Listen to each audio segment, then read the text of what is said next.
Trade République, la banque pour mieux dépenser, épargner et investir présente Sud Radio, les incontournables de l'argent. Thomas Binet. Bienvenue dans ce nouvel épisode d'Oser investir, les incontournables de l'argent. Je suis accompagné par notre expert Mathias Bassino, qui est directeur des marchés européens de la néobanque Trade République. On va parler d'un métal qui attise toutes les convoitises depuis des siècles, l'or. Pourquoi l'or continue même aujourd'hui à être un placement recherché, Mathias ? D'abord parce qu'on dit souvent que l'or c'est un placement anti-crise. C'est-à-dire que l'or c'est un placement dont la valeur a tendance à évoluer de manière inverse par rapport à celle des autres, par exemple les actions. Oui. Donc c'est en ce moment, on a vu depuis quelques mois, en ce printemps 2025, qu'il y avait beaucoup d'incertitudes qui revenaient, entre autres la guerre commerciale avec les États-Unis, mais pas que. Et face à ces incertitudes, effectivement, le prix de l'or a fortement augmenté. On est au-dessus de 3 000 $ pour une once d'or en ce moment. Donc en général, quand l'économie va mal, la bourse baisse. Et dans ces cas-là, les gens se portent vers ce qu'on appelle une valeur refuge. Ouais. Et cette valeur refuge, c'est l'or en général. Alors pourquoi les investisseurs se tournent vers cette valeur refuge, comme vous venez de l'appeler, ces derniers temps ? C'est vrai que depuis quelques années, la performance de l'or est très forte. Il y a une forte hausse du cours de l'or.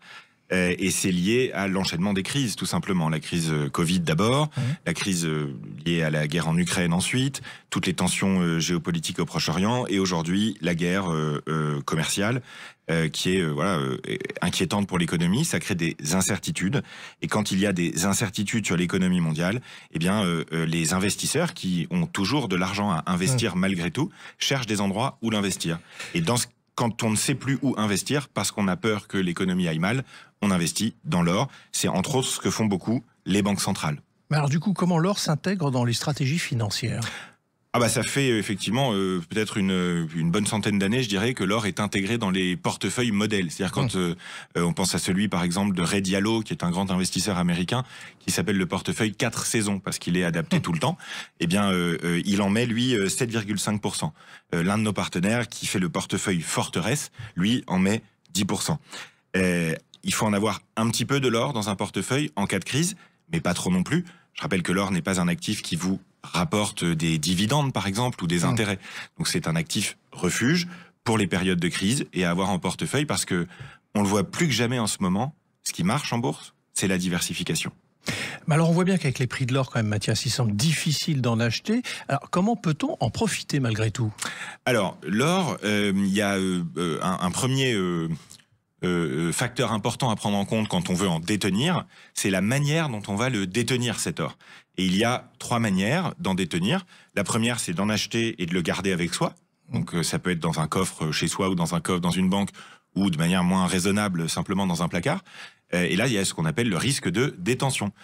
Ensuite, vous avez la possibilité d'acheter ce qu'on appelle de l'or papier, c'est-à-dire des certificats, comme des ETF, que vous pouvez acheter, par exemple, chez Trade Republic, mais pas que, et où vous avez de l'or avec un gérant, en l'occurrence BlackRock, par exemple, ou Amundi, qui a stocké de l'or, lui. Donc vous avez de l'or physique derrière cet or papier. La troisième manière, c'est ce qu'on appelle les produits dérivés, où là, vous n'avez pas de stock d'or derrière.